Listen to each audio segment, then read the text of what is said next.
केन उपनिषद में कहा गया है कि परब्रह्म प्रत्येक वस्तु के आश्रय हैं और कृष्ण पहले ही कह चुके हैं कि सारी वस्तुएं उन्हीं पर आश्रित हैं। मुंडक उपनिषद में पुष्टि की गई है कि जिन परमेश्वर पर सब कुछ आश्रित है उन्हें उनके चिंतन में रत रहकर ही प्राप्त किया जा सकता है। कृष्ण का यह निरंतर चिंतन स्मरण है जो भक्ति की नव विधियों में से है। भक्ति के द्वारा ही मनुष्य कृष्ण की स्थिति को समझ सकता है और इस भौतिक देह से छुटकारा पा सकता है। वेदों में परमेश्वर को परम पवित्र माना गया है। जो व्यक्ति कृष्ण को परम पवित्र मानता है वह समस्त पाप कर्मों से शुद्ध हो जाता है। भगवान की शरण में गए बिना पाप कर्मों से शुद्धि नहीं हो पाती। अर्जुन द्वारा कृष्ण को परम पवित्र मानना वेद सम्मत है।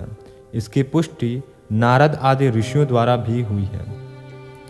कृष्ण भगवान है और मनुष्य को चाहिए कि वह निरंतर उनका ध्यान करते हुए उससे दिव्य संबंध स्थापित करे। वे परम अस्तित्व हैं। वे समस्त शारीरिक आवश्यकताओं तथा जन्म मरण से मुक्त हैं। इसकी पुष्टि अर्जुन ही नहीं अपितु सारे वेद पुराण तथा इतिहास ग्रंथ कहते हैं।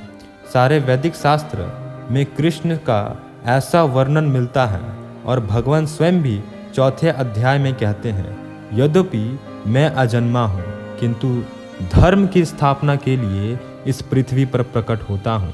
वे परम पुरुष हैं, उनका कोई कारण नहीं है क्योंकि वे समस्त कारणों के कारण हैं और सब कुछ उन्हीं से उद्भूत है।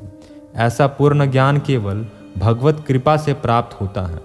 यहाँ पर अर्जुन कृष्ण की कृपा से ही अपने विचार व्यक्त करता है। यदि हम भगवत गीता को समझना चाहते हैं तो हमें इन दोनों श्लोकों के कथनों को स्वीकार करना होगा। यह परंपरा प्रणाली कहलाती है, अर्थात गुरु परंपरा को मानना। परंपरा प्रणाली के बिना भगवत गीता को नहीं समझा जा सकता। यह तथाकथित विद्यालयी शिक्षा द्वारा संभव नहीं है।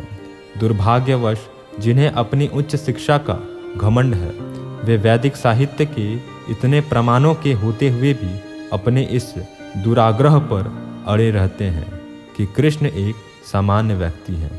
हरि हरि बोल।